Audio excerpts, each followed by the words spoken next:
Mi hermano fingía ser rico con mi dinero, hasta que su esposa descubrió la verdad. ¿Alguna vez te han traicionado tan profundamente por alguien que se supone que debía protegerte?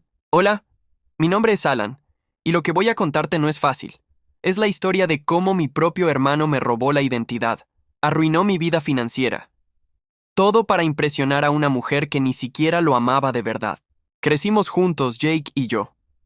Él siempre fue el popular, el carismático, el que sabía cómo hacer reír a todos.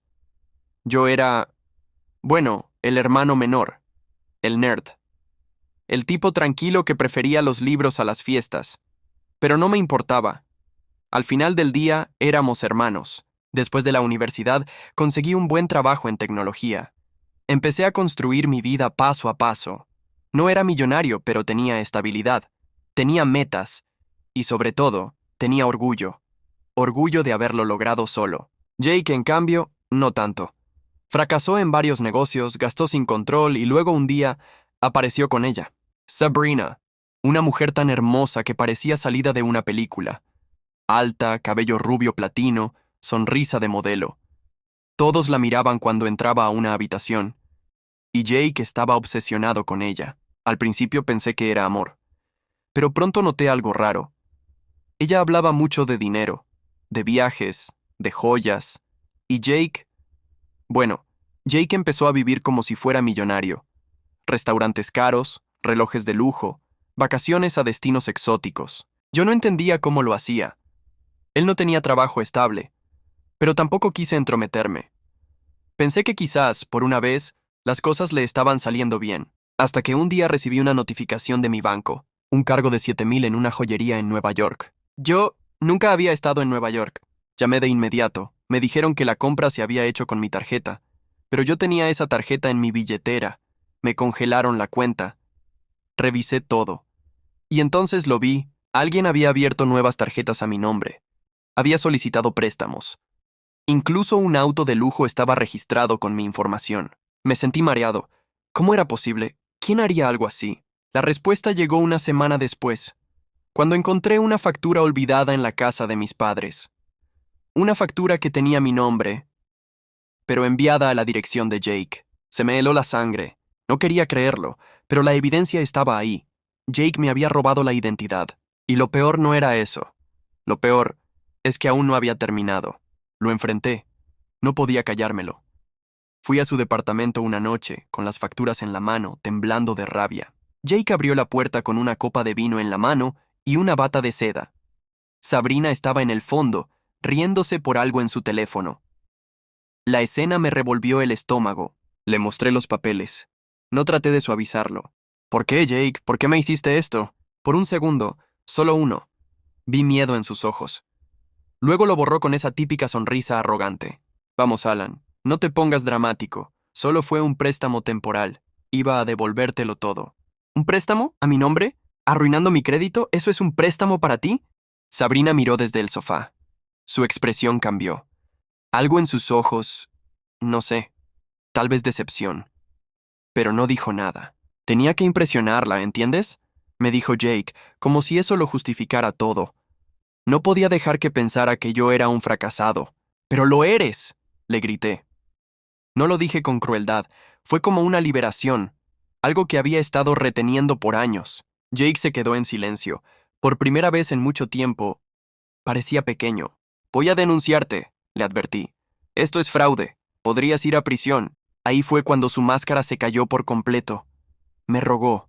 Literalmente se arrodilló. Me suplicó que no lo hiciera. Dijo que lo devolvería todo. Que había un fondo.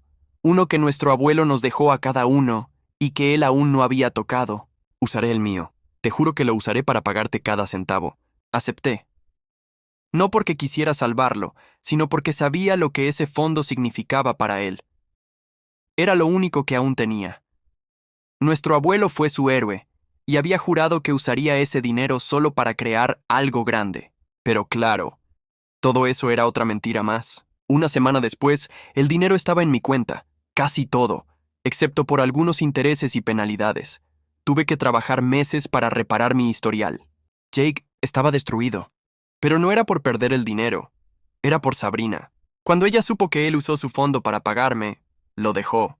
justo ahí, sin lágrimas, sin una explicación larga. Solo le dijo, no puedo estar con alguien que solo aparenta ser exitoso. Jake se quedó solo, literalmente. Perdió el fondo del abuelo, a Sabrina, y todo lo que había construido, o fingido construir. Se mudó de aquel lujoso departamento a un estudio minúsculo. Dejó de hablar con todos, incluso con nuestros padres. Mamá me llamó varias veces, preocupada. No sabía la verdad. Yo no se la conté. No todavía. Durante meses traté de recuperar mi vida. Pero no era fácil. Aunque el dinero estaba de vuelta, el daño a mi reputación crediticia tardaría años en borrarse. Tuve que rechazar un préstamo para una casa que había estado planeando comprar. Todo por culpa de Jake. A veces me preguntaba si había hecho bien en no denunciarlo. Quizás merecía estar en la cárcel. Pero seguía siendo mi hermano.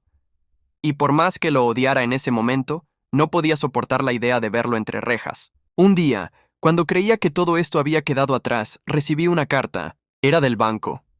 Una solicitud de crédito. Nuevamente a mi nombre. No lo podía creer. Fui directo al lugar donde vivía Jake. No llamé, no avisé, solo aparecí. Y ahí estaba, despeinado, delgado, con los ojos rojos. Olía a alcohol y desesperación. Me miró con una mezcla de vergüenza y desafío. ¿Otra vez? Le dije, sin necesidad de levantar la voz, solo con decepción. No fue para mí, murmuró. Era para recuperarla. Mi estómago se retorció. ¿Sabrina? Asintió. Me dijo que había vuelto a hablar con ella, que le prometió que iba a volver a tener dinero, que solo necesitaba una oportunidad más. Y ahí entendí, Jake no me había robado solo por codicia, lo hizo porque creía que si no tenía dinero, nadie lo querría, ni siquiera su propia familia. Fue patético y trágico. Esa noche no grité, no lo amenacé, solo me senté en el suelo con él, en silencio, porque por primera vez vi al verdadero Jake. No el mentiroso, no el farsante. Vi al hermano roto que nunca aprendió a aceptarse tal como era. Y me dolió. Pero también entendí algo. No podía salvarlo. No esta vez. Le dejé claro que no habría una tercera oportunidad. Cualquier intento más de usar mi nombre o mis datos, y esta vez lo denunciaría sin pensarlo. Jake no dijo nada. Solo bajó la mirada. Y mientras salía de ese lugar triste, supe que ese no era el final. Al menos, no para él. Pasaron los meses. Me enfoqué en mí. Comencé terapia. No solo para superar el trauma financiero, sino para procesar la traición. Aprendí que está bien poner límites, que perdonar no significa permitir que te destruyan dos veces. Una tarde, mamá me llamó. Estaba llorando. Jake había tenido un colapso nervioso. Lo encontraron inconsciente en su departamento. Demasiado alcohol, demasiadas pastillas. Sobrevivió, pero apenas. Me pidió que fuera a verlo al hospital. Dudé. Mucho. Parte de mí sentía que ya no le debía nada, pero otra parte, la parte que aún recordaba cuando compartíamos galletas de chocolate en el sofá viendo dibujos animados, no podía ignorarlo. Fui. Estaba pálido, con tubos por todos lados, me miró, lloró. Lo arruiné todo, susurró. Perdí a todos, perdí a ti. No supe qué decir. Solo le tomé la mano. Y durante un largo rato nos quedamos así. Después de su recuperación, lo ayudé a entrar en rehabilitación. No fue fácil. Cayó 2 veces más. Pero algo dentro de él había cambiado. Quizás tocó fondo. Quizás por fin entendió. Hoy Jake trabaja en una pequeña tienda de reparación de celulares. Nada glamuroso. Pero es honesto. Se levanta temprano. Paga su renta. Vive sin tarjetas de crédito. Sabrina nunca volvió. Supimos que se casó con un empresario mayor. Vive en Mónaco, según Instagram. Jake no la menciona. Y yo no pregunto. Lo curioso es que, aunque él perdió todo intentando impresionarla, al final, lo que lo salvó fue ser exactamente lo que siempre evitó ser: real. Yo también aprendí algo. A veces los que más te lastiman son los que más se odian a sí mismos. Y aunque no olvido lo que hizo, decidí dejar de cargar con su culpa. Porque el perdón, al final, no es para quien lo pide, es para quien decide vivir en paz. Hoy, mi vida es diferente. Después de todo lo que pasó, aprendí a protegerme, a revisar cada movimiento bancario, a cuidar mis datos. Pero también aprendí algo mucho más profundo. No puedes cargar con la destrucción emocional de otros, incluso si los amas. Jake y yo hablamos de vez en cuando. No es como antes. La confianza, cuando se rompe así, no regresa fácil, pero hay respeto. Y eso para nosotros ya es un comienzo. Lo curioso es que mucha gente piensa que el verdadero castigo para Jake fue perder su dinero, o a Sabrina. Pero no.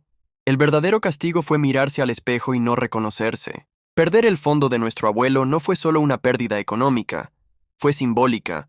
Representaba las esperanzas, la confianza, el futuro que él alguna vez soñó. Y todo eso se fue por una ilusión, por una fachada que nunca existió. Yo también perdí cosas, tiempo, oportunidades, inocencia, pero gané claridad. A veces las personas que más queremos son las más peligrosas para nuestra estabilidad, porque las dejamos entrar sin filtros, sin barreras, sin sospechas. Y cuando traicionan, duele más que cualquier cosa. Si has pasado por algo así, quiero que sepas que no estás solo, y no estás roto por confiar. No es tu culpa que alguien haya decidido aprovecharse de tu amor o tu buena fe, pero sí es tu responsabilidad levantarte, aprender, protegerte, perdonar si puedes. Y si no, al menos seguir adelante. Yo no soy la misma persona que era antes de que mi hermano me robara. Ahora soy más fuerte, más sabio, más consciente. Y aunque nunca hubiera imaginado que la traición vendría de alguien tan cercano, entendí que a veces, la familia no es quien comparte tu sangre, es quien respeta tu alma. Si esta historia te tocó el corazón o te hizo reflexionar, no olvides suscribirte a Vox Online. Aquí encontrarás historias reales, crudas y profundamente humanas, contadas sin filtros, porque a veces lo que más necesitamos es saber que no estamos solos. Gracias por escucharme. Nos vemos en la próxima historia.